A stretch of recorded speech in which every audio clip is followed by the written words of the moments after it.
IPL নাম কাটলেও PSL এ বাংলাদেশি ভাই মুস্তাফিজকে পাকিস্তানিরা স্বাগত জানাতে পারলে খুশি হবে। এদিকে ভারত, পাকিস্তান ও বাংলাদেশের সাথে একই ধরনের নোংরা রাজনীতি করেছে বলে জানিয়েছেন পাকিস্তানের সাবেক অধিনায়ক। চারদিক থেকে বাংলাদেশিরা পাচ্ছেন প্রশংসা, আর নিজ দেশেই নিন্দা কুড়াচ্ছে ভারত। আরো শুনুন প্রতিবেদনে। মুস্তাফিজের নাম আইপিএল থেকে সরিয়ে নেওয়ার পর ভারতীয় ক্রিকেট বোর্ডকে ধুয়ে দিয়েছেন অনেক ভারতীয় ক্রিকেটাররাই। ভারতের বিশ্বকাপ জয়ী ক্রিকেটারও বলেছেন এটি লজ্জাকর। এদিকে এই সুযোগে বাংলাদেশিদের আপন করে নিচ্ছে পাক ক্রিকেটাররা।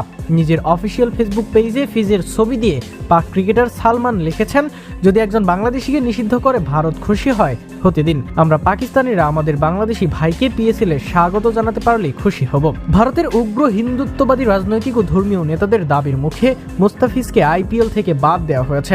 ফিজকে ছেড়ে দিতে কলকাতা নাইট রাইডার্সকে নির্দেশ দিয়েছে ভারতীয় ক্রিকেট কন্ট্রোল বোর্ড। এর আগে দুবাই অনুষ্ঠিত আইপিএল নিলামে আগ্রহের শীর্ষে ছিলেন Mustafizur Rahman. Delhi Capitals, Chennai Super Kings ও কলকাতা নাইট রাইডার্সের মধ্যে লড়াই শেষে 9,20,00,000 রুপিতে মুস্তাফিজকে দলে ফেরায় কলকাতা, যা আইপিএলে কোনো বাংলাদেশি খেলোয়াড়ের মধ্যে সর্বোচ্চ পারিশ্রমিক। বিপিএলে পাকিস্তানি ধারাভাষ্যকার রমিজ রাজাও, সাবেক এই পাক অধিনায়ক, বলেন, ফিজির সাথে যা হয়েছে তা অন্যায় ও দুঃখজনক। পাকিস্তানের সাথেও এমন করেছে ভারত। এছাড়াও বিশ্বজুড়েই ভারতের নিন্দা জানাচ্ছে এই ব্যাপারে, আর প্রশংসা হচ্ছে বাংলাদেশের সাহসী সিদ্ধান্তের।